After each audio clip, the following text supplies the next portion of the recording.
Security is quite tight there at the moment.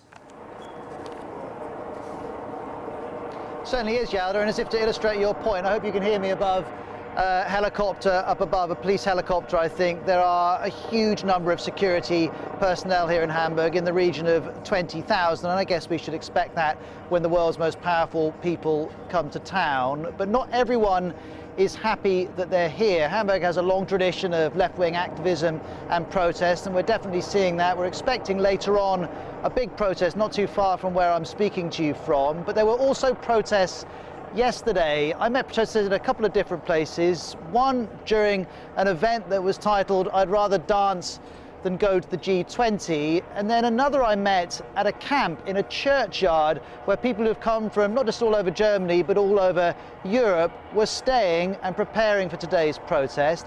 These are the people I met.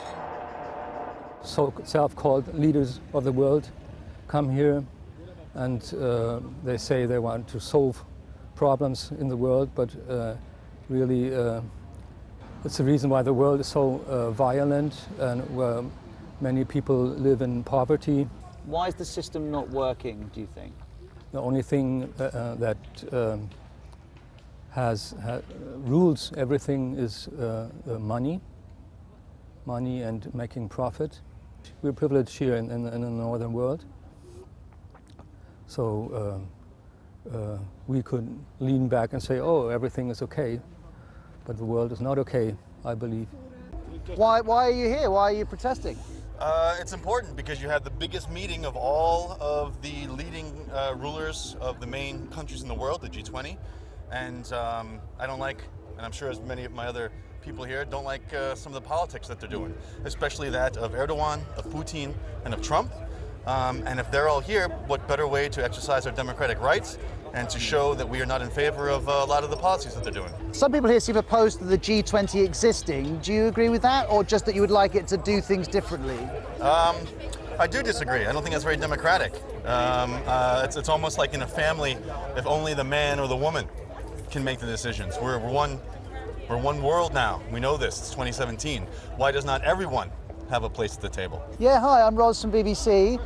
We're just asking people why they're out on the streets today and partying and protesting. Why are you here? Because I'm against the group of G20 because they are not democratic and they want to make decisions for other countries, and it's not okay. How could the G20 be more democratic? If countries like countries from Africa can be in this group, but it's only the most, the biggest countries and not like this. I think when there are more than just 20 or 19. Yes, and I'm against them because I don't like the politics of, for example, Trump or Putin, Erdogan. Yes. Do you think they're listening to you? No. No. Ros, lots of issues on the agenda, but there'll be a particular focus on President Trump's meetings with Putin, with Merkel, with President Xi. Yeah, you're quite right, Yalda. It's going to be absolutely fascinating to see how Donald Trump fits into this summit. And I think one of the most fascinating dynamics about this G20 is that actually, in a strange way, those protesters you just heard from, Angela Merkel, President Xi, and Donald Trump, would all agree that the current way the world is organizing its economy and the way it goes about trade is not catering for everyone that it should.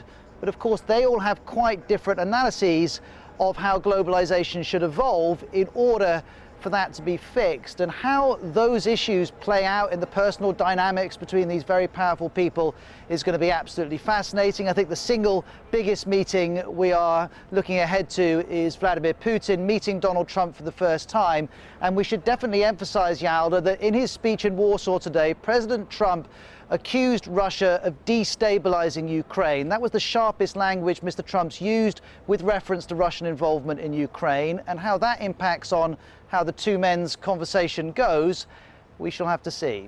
As you say, Ros, incredibly fascinating things to watch. Thanks so much for that update.